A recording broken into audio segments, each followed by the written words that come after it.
ایک اور روایت کے اندر فرمایا اذا دخل شہر رمضان، جب رمضان کا مہینہ آتا ہے فتحت ابواب الجنہ،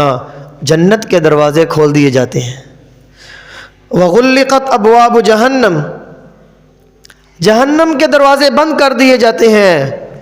وسلسلت الشیاطین، اور شیاطین کو جکڑ دیا جاتا ہے، زنجیریں لگا دی جاتی ہیں اسے۔ اور ایک جگہ آتا ہے، ایک لمبی روایت ہے، اس میں آتا ہے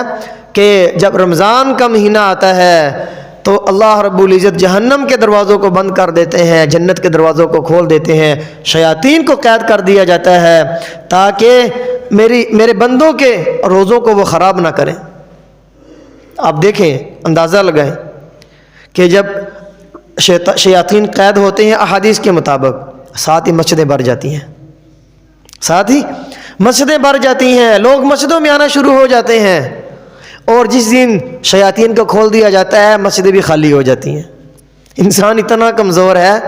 کہ اپنے پر بس ہی نہیں چلتا اس کا، اور باتیں دیکھو۔ تو اس لیے اللہ رب العزت کی توفیق مانگتے رہنا چاہیے، ہر نیک عمل اللہ کی توفیق سے ہے، بندے کے بس میں کچھ بھی نہیں ہے۔ اور رمضان کے اندر بھی جو اللہ رب العزت مسجد میں آنے کی ہمیں توفیق عطا فرماتے ہیں عبادات کی، یہ بھی اللہ ہی کی توفیق سے ہے۔ کتنے لوگ ایسے ہیں نفس کے پجاری، رمضان کے اندر بھی مسجد کے قریب نہیں آتے، روزہ بھی نہیں رکھتے، اور ایسی فرق ہی نہیں پڑا کہ رمضان آیا یا گیا۔ لیکن ایمان والا اس چیز کو محسوس کرتا ہے کہ رمضان کا مہینہ آیا، وہ خوش ہو جاتا ہے، اور رمضان کا مہینہ جاتا ہے اور اس پر ایک کیفیت طاری ہوتی ہے کہ وہ عبادات ہم سے رہ گئی، وہ جو اجر ملتا تھا رمضان کے اندر عبادات کے اوپر وہ ختم ہو گیا،